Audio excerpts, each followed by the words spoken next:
Thanks for having me. So, how are things going out in California? I heard that it was your birthday this week. Yeah. What did you do to celebrate? Well, funny enough, like since we're always like on the go, we're always like training or working. So we would kind of do what we're already doing right now, which is just staying in, chilling, having cake with my housemates. Yeah. Yeah. So that's basically what we did. Your housemates, you live in basically a Wushu household. Is that correct? Yeah, we literally call it the Wushu house. where everybody that lives there has practiced Wushu in some degree. Exactly. Yeah. Okay, cool. So does that mean like people are doing slap kicks down the hall and practicing horse dance, making every now and then I'll be in my room and I'll hear like the sound of a sword thrusting and I'm like, am I dreaming that? Or like, oh no, that's like, over in like Colin's room or something or whatever. Nice. Or like we'll randomly hear some of this or some slapping, some sort of slapping. I know how that goes. So Stephanie, I wanted to start off the interview by asking you, how did you first get into Wushu? Like you were a competitive ice skater before that. Is that correct? Yeah. How did that happen? Okay. So just to keep it sweet and short, I was a competitive figure skater. And somehow my mom, we got introduced to certain people who had connections with professional athletes or coaches in China, specifically in Harbin. That's kind of like the mecca of figure skating or any ice sports in China. So I trained in Harbin. And we learned a lot of it's basically a dynamic warm-up, an off-ice training dynamic warm-up. And it was basically really, really similar to Wushu, so similar to like the T-Tui and all that stuff. And so like when I came back, my mom decided to just enroll me in Wushu because she thought that would actually be really helpful for my figure skating. And so that's pretty much just how it started. Wow. Do you remember that first year of Wushu training? Like, what was that like for you? It was so much fun because it was so different than what I was used to.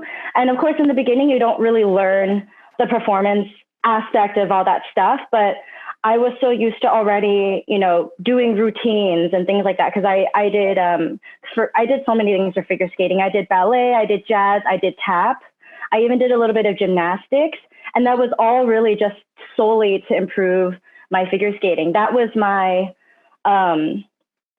my strength training and mobility, so to speak, for figure skating. So it was so different to me, and I thought it was so cool because I picked it up so quickly due to me having all this prior experience in other sports or in dance. So. I enjoyed it. I enjoyed it so much. Yeah. And then how did you start getting into competition? Was that something natural? Was it something that the school encouraged you to do? Yeah. So it was, I think it was I think I had only been doing Wushu for like 6 months. And then my coach just said like, hey, we have a competition at UC Berkeley. It's called CMAT. I was like, okay.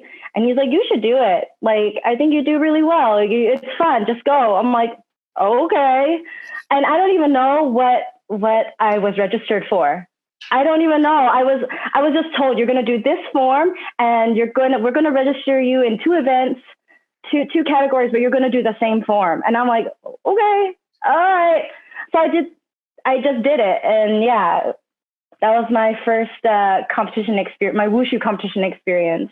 Do you remember what it was like being there and seeing other competitors and seeing Wushu competition for the first time?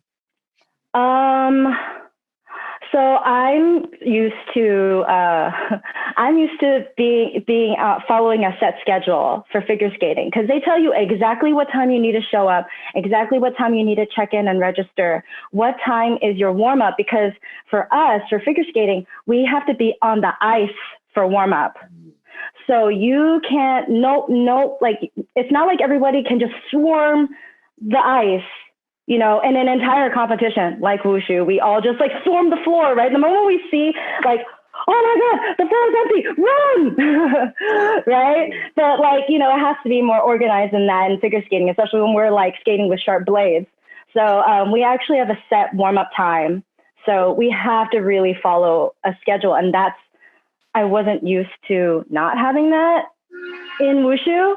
And I don't even think I warmed up. I just remember, like, you know, when you're beginner level, they like line you up and they make you sit down on the outside of the ring. And that's all I did. I like sat like crisscross applesauce, like just like, okay. And I had no clue about like the ring and just like how I'm supposed to stay within the taped lines of the ring. So I stepped out. I like went like 2 feet or 3 feet out. And I remember it was Dale Chung. Dale Chung was my judge. He was my very first judge. And like, he lined us all up at the end and kind of like scolded us. He's like, you guys need to know you're not supposed to step out of the line. And I'm like, okay. And it was a huge deduction too. I was like, oh my God, I just stepped over the tape and I lost like 0.3. Okay. Like, but I mean, I never, ever, tried my best not to do that again. I never forgot after that. That's why I love judges, especially when they scold you, like when it's like your first competition. So your first Wushu competition maybe was not the best performance, maybe wasn't the best experience for you. But when did you start getting more serious about Wushu competition? I guess just the more competitions I went to, I started to notice. My mom also started to notice, and like talking to like parents and things like that we were recognizing the athletes who were actually really good. And so I remember distinctly, it was the San Diego Nationals. It was nationals, but not USA. They became nationals. And I think it was in San Diego. And that was when I first saw Squaw, all those people, like basically just all the top athletes in the US, the Haight sisters and all that. And my mom got to talking with Sherry Haight, and she told her about Wushu West in California, Haozhihua school. And that's basically how I started getting more connected to the, like, having more exposure to training with a more elite level, you know, more of a national level. And then that's leading into that is how I found out more about what team trials was, and, oh, there's a national team. Like, I didn't know all that. But there was never a plan for me. It was just like, you know, I'm just going to see how I go.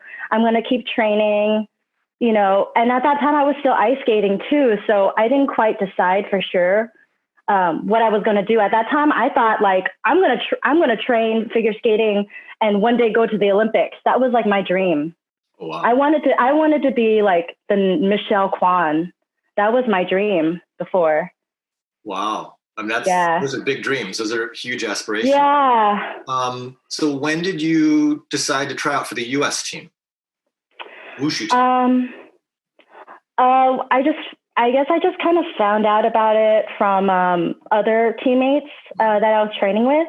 But again, even at that time, like the caliber just wasn't, it's just not where it is compared to now. Like everyone is so good right now. Yeah. I just kind of thought it was another competition, another local competition like CMAT. And I was like, okay, I'm just going to go. And I had to skim through the rule book myself and like figure out the codes and how to format my form. I didn't even have a staff form until the day I had to register for my first trials. Yeah. And I mean, leading into, I guess this is going to tie into another topic, but this was also my very first experience of like creating my own form. So I actually didn't have a staff form for a while. And so I just kind of made it up on the spot, right? Not too far out, not too long before we had to leave for trials, actually. So that was a good learning experience for me, you know, just getting thrown in the ringer. When you came back from that experience, what kind of thoughts did you have? Did you decide that you were going to become more serious about it? Were you frustrated, or what kind of feelings did you have? I was still going into it and even coming out of it. I was I was still lost and kind of confused because there wasn't that much information going out there, educating people on what the national team trials was. I just had to learn more about it through athletes who have tried out before. Tiffany Reyes, Philip and Peter Dang, Nang Ha Ta. Like, I had to kind of learn about it more from them. And that's actually how I got educated about it more and actually became more like, okay, this is what I really want to do. I'm just going to keep trying and do my best. So yeah, that's basically how I got into it. I just spoke to more elite level athletes, also just tried to train with them. So that was the moment when I actually decided, okay, I need to be with, if this is my goal, I kind of have to be with people who have the same goal as me and, you know, who are already at this high level, and I need to try and at least reach the level that they're at if they're trying to, you know, if they have this set goal. So I left Wushu West actually to go and kind of follow Tiffany Reyes and train with Ding Wei. So it was right after that. Yeah. So then you made the team the first time in 2009. Yeah, the first time I made A team was in 2009. That's right. Yeah. So what was that experience like? How did you feel at trials? Did you feel prepared? Were you happy with your performance?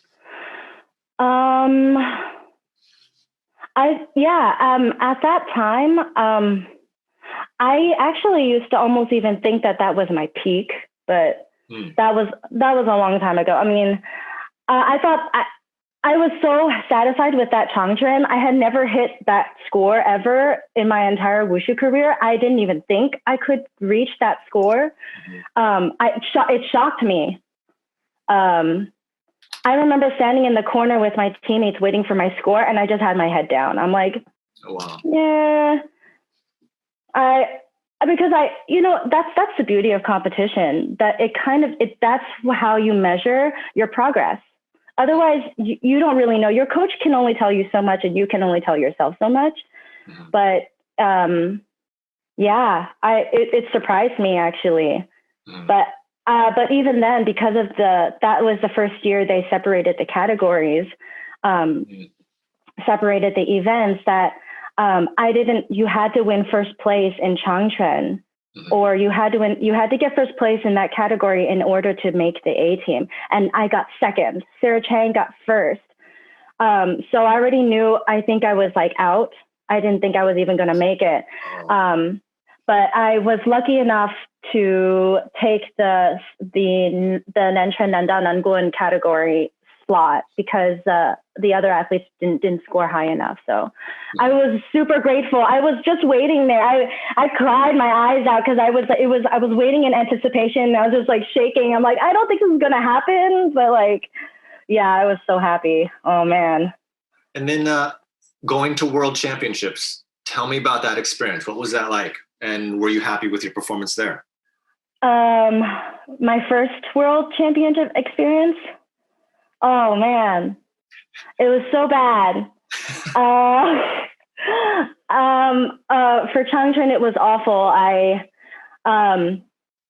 They were running late, so I thought that I was getting misinformation all over the place. And then, so I also thought, okay, maybe I'm fine. I don't need to rush there. I don't think they're going to like try and catch up with getting back on time. But they did.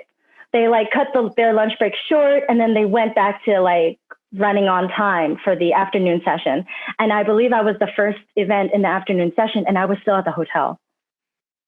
And oh my God. And so we rushed there, and like at that year, there was a huge group of Changchun for females. So they had to split us in half.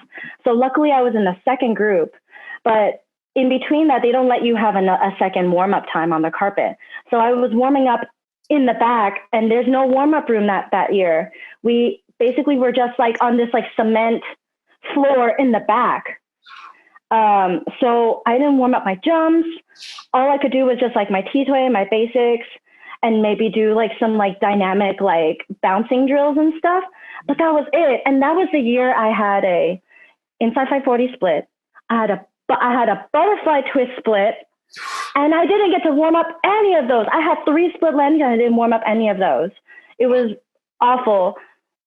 Messed up my non-do, bobbled on my balance, and my B-twist split was out of bounds.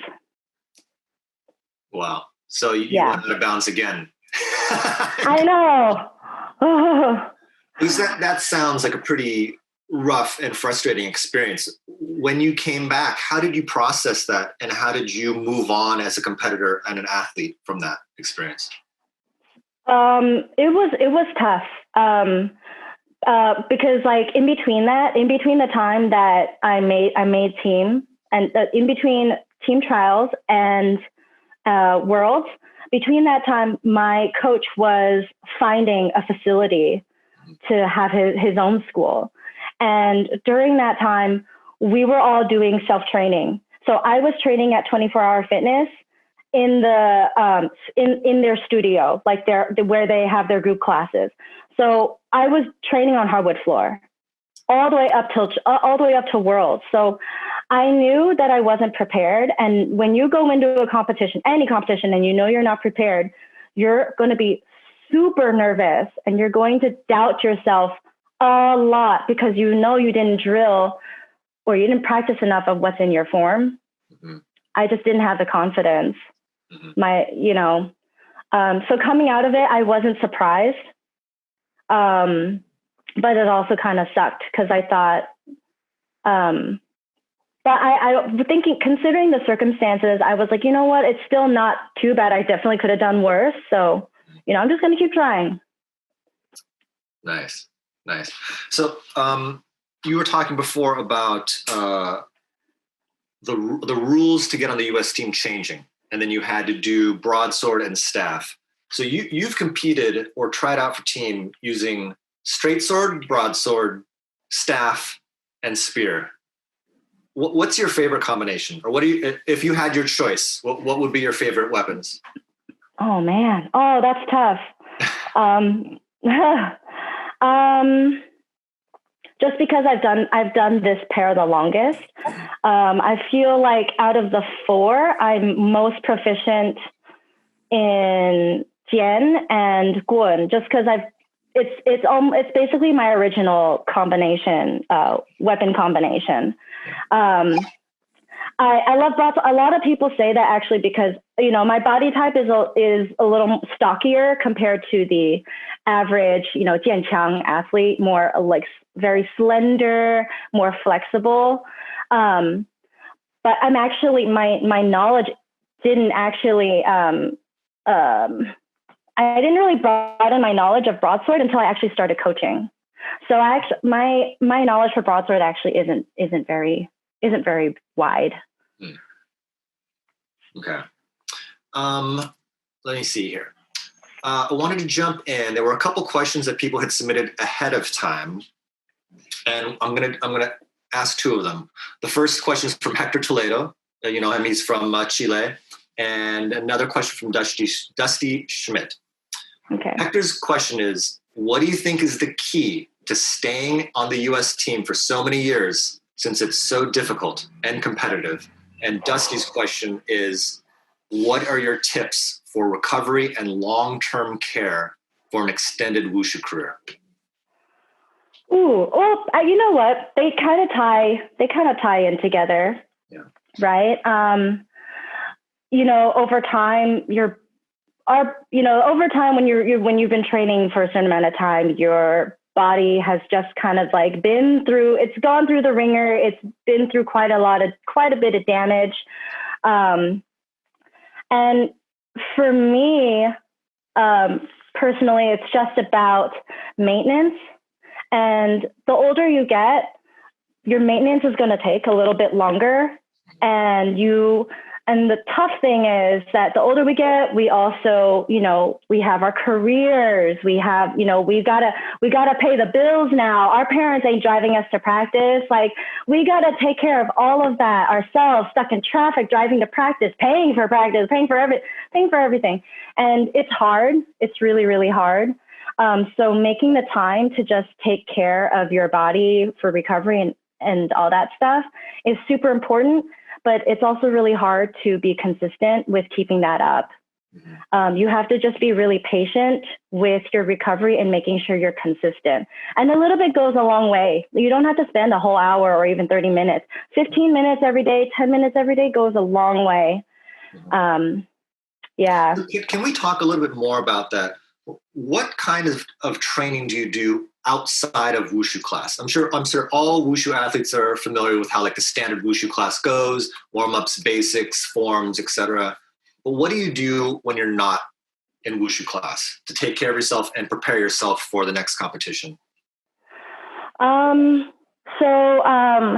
Maybe like a few years ago, I want to say, I got really into strength training. Strength training is super important, of course, preventing injury and also helping with recovering from injuries, right? And I used to do a lot of like, I don't want to say super hardcore, but I was like squatting, deadlifting, and doing all that stuff. And I wouldn't say an excessive amount, but if you tie that together with Wushu, it is actually, when I think about it, it's kind of excessive.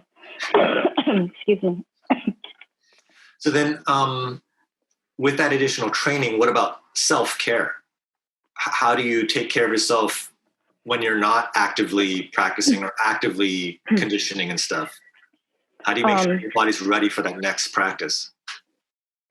So I do a lot of mobility stuff, but lately I've been doing just a lot of like body weight, like mini band stuff. I try to really focus a lot on my ankles, my hips, and my glutes.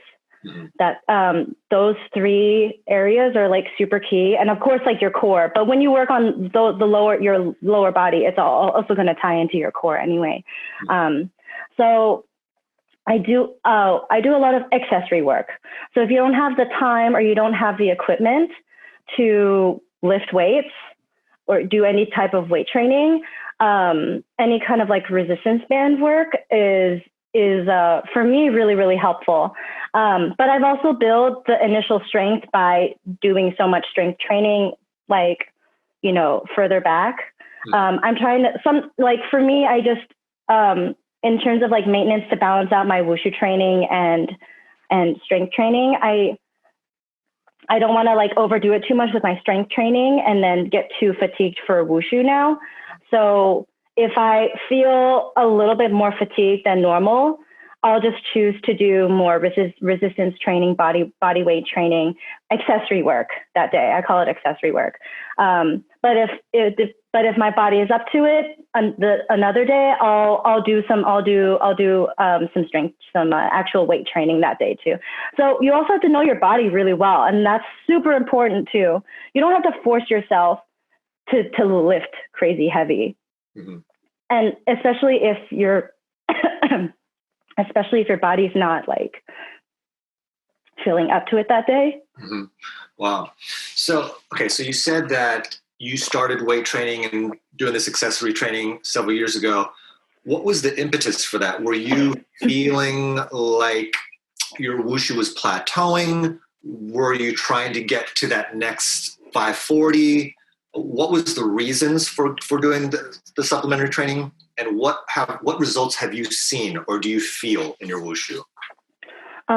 So I didn't really start doing strength training till I started college. I kind of was just like, I'm doing enough strength training in Wushu, and at that time, I was lighter, I was younger, I could just throw my jumps all the time. Like, not much warm up, no problem. Butterfly twist split. But I already started noticing a slight plateau when I think when I was like 19. Because there's a lot more studying involved at that time. I just started college. I was sitting for long periods of time. So I wasn't necessarily, my body wasn't was still okay. Like I didn't have any injuries or anything. But again, it's about that maintenance. And if you don't want to wait or start too late. There's no such thing as starting too late. It's always a good time to start anytime. But I wish I had known all about that recovery, mobility, and all that stuff earlier. But anyways, that's how I started like doing strength training, because I was sitting down for long periods of time. It was kind of affecting my hips. Later, I was diagnosed with a hip impingement. Yeah, I had it was basically like it almost feels like your hip socket is like not centered. It's not in place. It's a little bit pushed into like a corner, and you kind of have to like, it's almost like you have to grease the socket to kind of keep it to kind of maintain its mobility. You know what I mean? And when you're sitting in one position for so long, that can be one cause of that. So I actually had a hard time even picking up my left leg at a certain point. I couldn't even do a fei jiao, like, because my hip was so locked up, it wouldn't come up. And I was kind of freaking out. I actually thought was the moment when I thought I had to quit, because I didn't know how to fix it. The information wasn't out there yet. It was still fairly new about like fascia work, mobility, etc. It was actually. Where did you look for that information? You're explaining a period of life where you had this physical impairment or an injury. You're trying to work through it, but you're feeling like maybe you have to quit. Who did you talk to? Who did you reach out to? Did you look at other sports? How did you get that information? Man, it was just, for me, it was happenstance. It was coincidence, because that was when I had just started getting to know Nathan Andrews Hughes. He's my boyfriend, but also you could say he's my strength coach. But he actually exposed me to all of that, the whole new world that I just I knew nothing about. And I was like, I remember when he was like showing me stuff, and in my head I was like, that looks lame. How is that going to help me? So like, I didn't really start taking him seriously or even consider trying it until it got really bad. Until my injury got so bad that I was showing up to practice, but I was sitting out. I wasn't even practicing, but I would be there. And I was like, okay, you know what? I'm done with this. I'm willing to try everything. Show me what you know. I'm going to do it right now. And that's how it started. It was really through Nathan doing the research and him having the knowledge, and he shared that with me. And then after that, that's how I got exposed. Then I got more interested in it and started looking into things myself. Interesting. Yeah, I think it's so common for Wushu athletes when they think, oh, I want to get better at Wushu, or I want to push this plateau. Like the answer is like, do more Wushu. And we're not, right. At our practice, class has everything we need. I just need to go to class and practice harder, and I'll push through it. That's interesting that you were able to have access to that information. There's a question from the chat, and I wanted to tie this in. There's a question from Garen. He says, on average, how long do you think you would need to complete the choreography for an optional routine before competing well with it? I could finish. So on average, I could easily finish choreography in about 2 weeks. Okay. 2 weeks in one form. But I don't want to say master, because I think when you're creating a form, it's like a blank canvas, and you're always, but let's say you or maybe you could think about it as, I mean, that's not what I do. Maybe you can relate to it. It's like graphic design. Like maybe you notice a slight little thing here and you want to fix it up. You want to you notice the minor details the more you practice kind of like your draft form. And then you're going to want to take little tweaks here and there, editing here and there, here and there, here and there. And for me, I almost feel like that never stops. But in terms of preparation for competition, when I'm, let's say I'm creating a form from scratch, I feel like it takes a year to a year and a half. A year to a year and a half. Mm-hmm. I mean, that's a long time. Yeah. A lot of competitors.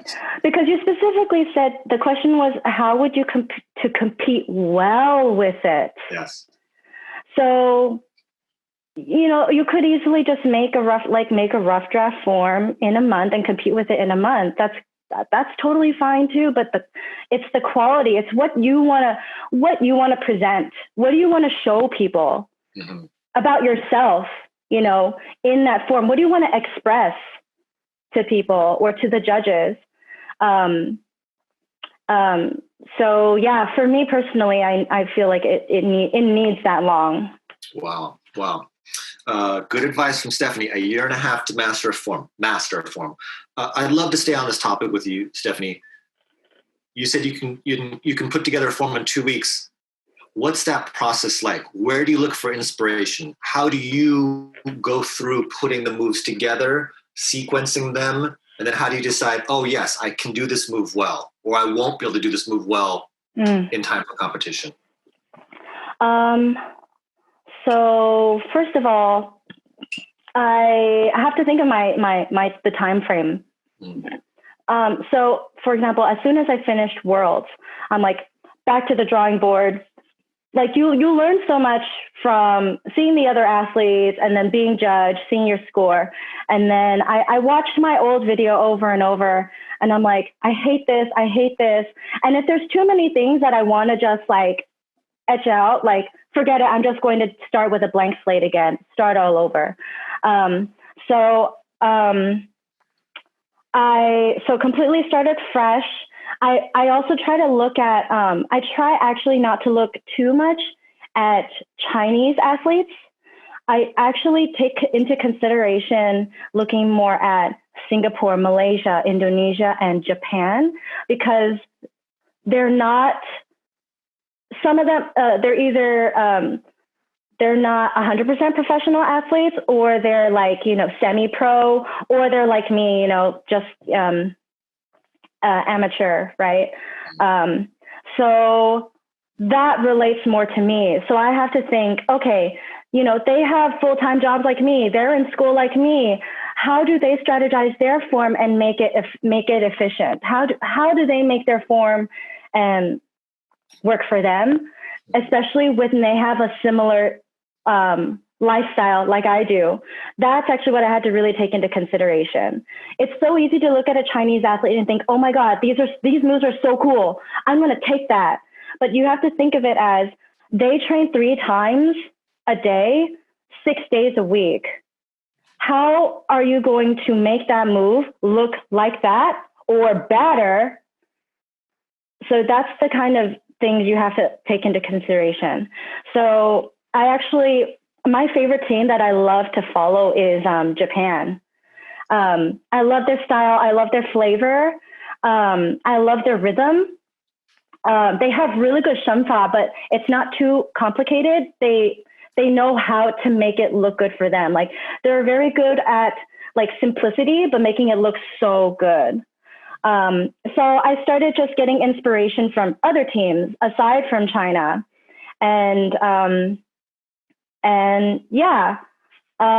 also like through my with my skill set, I'm able to also think like, okay, I'm going to take this combo, but maybe the rhythm's a little bit different for me. Maybe I'll try and copy exactly, and then I'll realize like, this feels weird. But when I copy it exactly, I'll try to go full speed. And that's how I really know my body can't quite acclimate to that said combo. So I'll naturally adjust.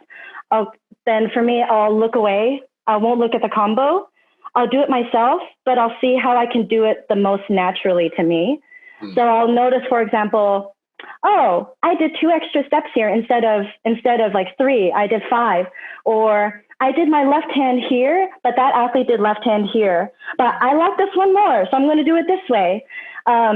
it's just how you have to think about how your body can express that single movement. But I guess the best way your body can naturally do it. Like, for example, there's like 20 different variations of Zatran, 20 different variations of a hammer fist, right? Some people like the really old school, the small and really strong, heavy one like Liu Jinghua. Some people like the really high extended one. Some people like the fist. Some people like the palm. And it really just depends. You want to do it fast? Do you want to do it slow? Do you want to pause at the top? Do you want to connect at the bottom? It really depends. So that's one example of a simple basic movement. And I try to think of that in all the basic movements. Interesting. So that's why like basics is so important. Training your basics is so key, because once you get good at it, then you're able to explore and experiment with different ways of how to express that said basic. Mm-hmm. Mm-hmm. Can we talk more about basics? I love basics. I think a lot of Wushu athletes think of basics as like a chore. In practice, we've got to get through basics to get to the jumps. Oh, we got to get through basics to get to the forms. It's almost like a warm-up, something we have to do to get to the other things later on we might enjoy more. But you mentioned the importance of basics. Like, what should athletes be focusing on when they're practicing their basics, and why? For me personally, I'm going to try to share as much as I can about my own mentality going into my training. Especially now, like, doing Wushu for so long, for 20 years, basics can still get boring. But I always try to remind myself that, like, one, I want to train these basics again, like I mentioned before, so that I can express myself better doing those set basics in my form. It's just like mastering or taking a year and a half to master your optional form. I want to treat my basics the same way. So when I remind myself about my goal behind why I'm doing these basics, then it motivates me. It continues to motivate me. So like every time even when I set up, like I'm thinking, I try to imagine that, like, I'm going to imagine that this kick is in my form. So with every move you do, it's very intentional. You have a goal behind it. Like you need to know your why. And especially for doing Wushu for so long, you have to remind yourself of what your why is. Yeah. And not get lost in the chore of practice, not let it become this repetitive thing where you're right is turned off. Before, you had mentioned watching videos of yourself competing. Do you record video of yourself practicing? Oh, definitely. Yeah. A lot. How do you use that when you're watching it? What are you looking for? How do you change your practice after you watch the video? Well, for me, I don't have a coach. But thankfully, like, I know the new rules really, really well. So I try to look at myself, from a coach's point of view and a judge's point of view. Looking at any deduction codes missing. I try to look at my rhythm and flavor. I try to look at the overall performance, especially in my face. Like sometimes I think like maybe I would like overdo a head whip. Like sometimes it gets excessive, when you can kind of overdo the performance a little bit too much. So I'll be like, oh my God, that looks weird. Then I'll take a step back and I'll like fix that specific combo or fix that specific movement. And sometimes it takes, even for that single movement, it takes me like 20 tries. I'll just record myself like doing 20 rounds of it or something. And towards the end of it, it'll actually turn into a product I really like, a product I want to present. But that's so crazy because it's a very small part of my form. And so I try to do that little bits throughout my entire form. So yeah. And of course for Nandu technique too. Yeah. Interesting. So by focusing on the individual pieces of your form, you are eventually raising the bar on your entire form, raising the exactly entire performance. Yeah. Really interesting. I had some questions. You had mentioned to me that you have a unique warm-up routine for competition. Can you talk us through that? I think a lot of people maybe don't have a routine. They just kind of like, oh, well, they're calling my division. I'm gonna throw some stretch kicks and, try to get my blood pumping. How do you warm up and prepare for competition? Oh man. So my warm up has extended throughout the years. So my current warm up routine is between 40 minutes and an hour. Wow. Yeah. But again, it's I also need to make sure I have a proper warm because your warm up is also maintenance so that you don't get hurt during, said competition or during said training session. Mm-hmm. So I really, really make sure everything is all the muscles in my body are activated. They're woken up and I have my full range of motion. That's so important to me. I feel like if I can't fully move as much as I can't fully express my move. I can't fully express myself in the form. But I actually start with my mini band. I start with my mini band and I do glute bridges. I start with strength training because it actually helps open up my hips. Mm-hmm. And for me, that's the first thing. So I do glute bridging. So this is my mini band. Mm-hmm. But yeah, I do glute bridging. I do frog butt bridging. I just do a lot of butt bridging just to open up the hips.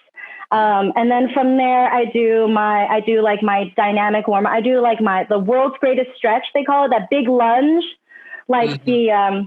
I do a lot of my really big, I don't know if you guys can see me, I have my really big lunge from here. And then I do a lot of stretching and, but it's strength training and stretching mm-hmm. combined.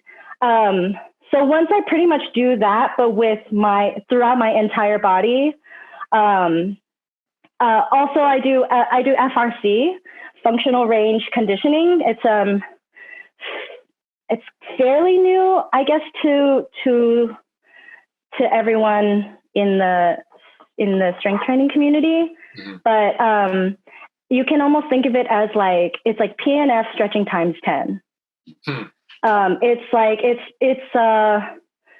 strength training, but for specific range of motion. You guys can look into it, functional range conditioning or functional range strengthening. I highly recommend that you guys check it out. Mm. And for glute stuff, you guys, athletes you guys should look into Brett Contreras. He's a glute specialist. Okay. He has a PhD in sports science, but he's known famously as the glute guy.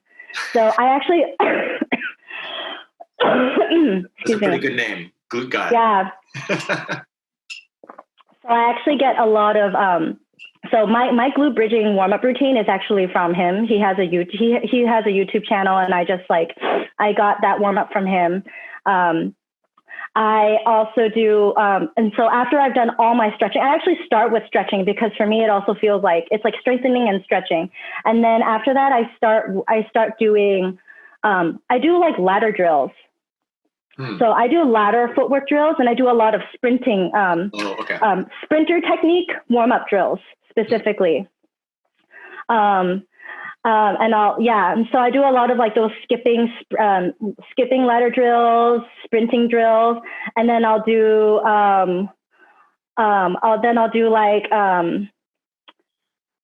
some of I guess normally people would do this during their Nandu warm-up, but I like to do it before I even start my Jiben Gong. I do small speed hops and then I'll catch myself at the bottom into a mabu. Something that it's applicable to you coming down, descending and landing and catching yourself at the bottom into your Nandu landing. And I do a lot of, so basically all that stuff, just again, activate all the muscles in my body and wake myself up. But that entire routine, again, takes about 40 minutes to an hour. That's a long warm-up routine, Stephanie. And my question to you is, we all know U.S. Wushu competitions, your first event might be at 10 a.m., your third event might be 11 p.m. Are you doing that multiple times throughout the day for each event, or you do it once and then a micro version for the later events? Yeah. So I'll do it once. Like let's say my first event's in the morning. I'll sometimes even like if I'm at the hotel, I'll get ready, I'll get dressed and all that stuff, and then I'll start my warm up to save some time at the venue. I'll do maybe 20 minutes of it in my hotel room, and then from there, when we arrive at the venue, I'll continue it on from there, so that way I don't waste so much time at the venue, and I can save a little bit of time using the carpet. Wow. Wow. So yeah, I just have to be really mindful about, how I use my time. Speaking of using our time, we're at about 1:45. We've got about 10 minutes left. I wanted to get to some other questions. This is a question from Chuan Chen. The question is, what are your tips for coaching while being an athlete yourself? You're now one of the instructors at Elite Kung Fu. And I have a secondary question for you. How do you teach Wushu differently than how you were taught? Ooh. Tips for coaching while being an athlete. Okay. How do you coach differently than you were taught?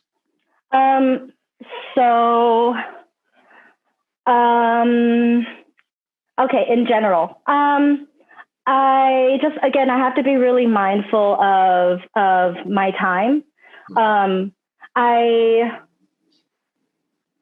prefer to get actually my Wushu training done before I coach. It's so much easier to do my strength training or accessory work any time of the day, because it's not so mentally draining for me. Because for me, I'm coaching myself. I feel like I'm a coach and a judge and also an athlete, because I'm thinking of those three aspects when I'm actually watching myself, which is very, very, very exhausting. So I spend so much mental energy in my training. I'd rather just get all of that out of the way. I would say, Trent, if you want to try that, I would say do your training before you do your coaching. But if time, if that schedule doesn't work, I did also train at night after coaching, and that's what I did before Worlds. Exhausting. I did morning training and then rest. I didn't have time to really do any of my accessory work or anything like that. Actually, since I didn't have time to do my side accessory strength work, I actually was doing it during practice. Oh, wow. Yeah. So my first morning practice would be pretty long, including all that extra stuff. Then I would coach, and then maybe I would leave half an hour early and I would train again at night. And honestly, it was really hard. I had to kind of pick and choose, like, I'm going to do as much as I can in the morning and maybe just only do sections, no nandu at night. Yeah. Wow. It seems tough.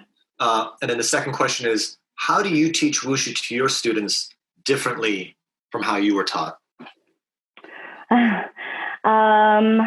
If at all.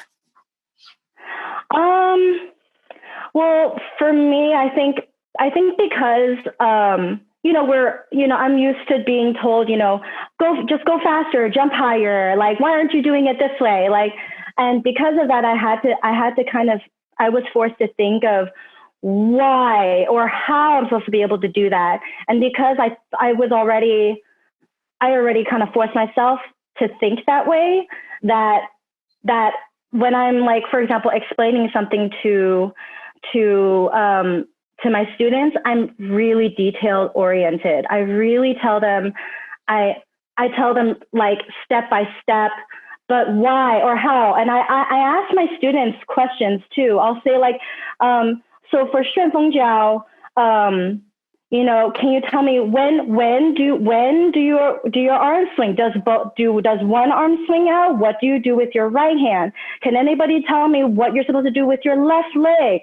Like, what's the timing of when you're supposed to start your kick after you jump?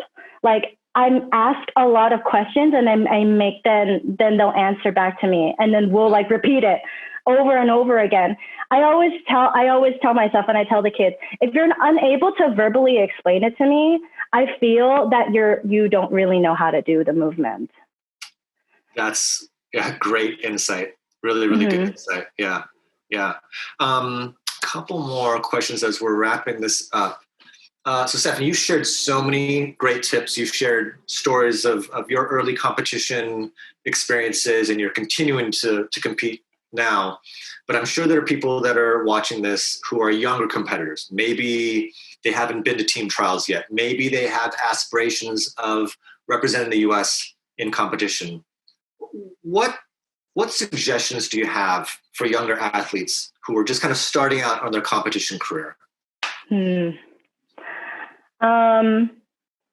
I would say I'm gonna quote Brandon, and I'm sure we've heard this all over, but know your why, know why you're doing it. I would say be persistent, be disciplined. Just always do your best. And I would say, I don't know, when you're saying age, I'm thinking about like my kids, because they're still fairly young, and like, but yeah, know your why, and I would say just keep working at what you're doing, little by little, and set small goals for yourself along the way. You can set one big goal. You could set a big goal, but you also need to set small goals for yourself to kind of keep track of your progress and work your way up. And yeah, just keep working at it. Just keep working hard and just don't give up. I mean, that's really how I did it. I don't think I had anyone really telling me exactly what I had to do, but that was my path. Yeah, I just keep working at it. Don't stop. Never give up. If you have a goal, you just don't ever give up. Wow, that's great advice, Stephanie. Thanks for that. One last question. I think we'll wrap it up. At the very beginning, when you were talking about figure skating, you said that you were doing all these other things to supplement the training. You were doing dance and gymnastics, and even wushu was actually supplementary to that. Yeah. Now that wushu is your life, where do you look outside of wushu for inspiration, for body movement, for other things like that? Ooh, that's a really good question. Outside of wushu. Yeah. Oh man. Do you look at traditional stuff? Do you look at old wushu? Do you look at Oh, okay. So actually, for when I'm choreographing my form, lately I've been kind of trying to play around with like, so my traditional other form was Tongbei. So Tongbei trend. So I, at this last Worlds, I actually tried to implement some like Pigua stuff, some Pigua Tongbei trend stuff. I even ended my form I added some like traditional aspects to it, but I think I'm still playing around with how to make it work in a contemporary optional form, and that's really hard to do. So I played around with I'm playing around more with like Fanzitren and Tongbei a little bit.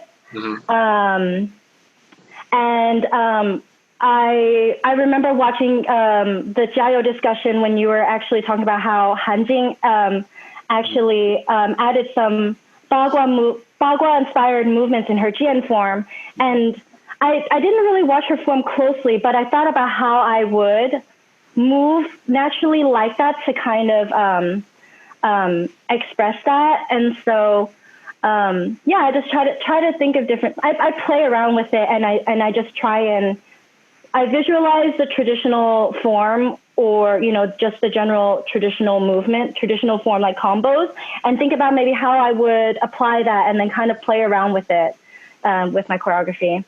Interesting. Well, yeah, and that makes it more fun too.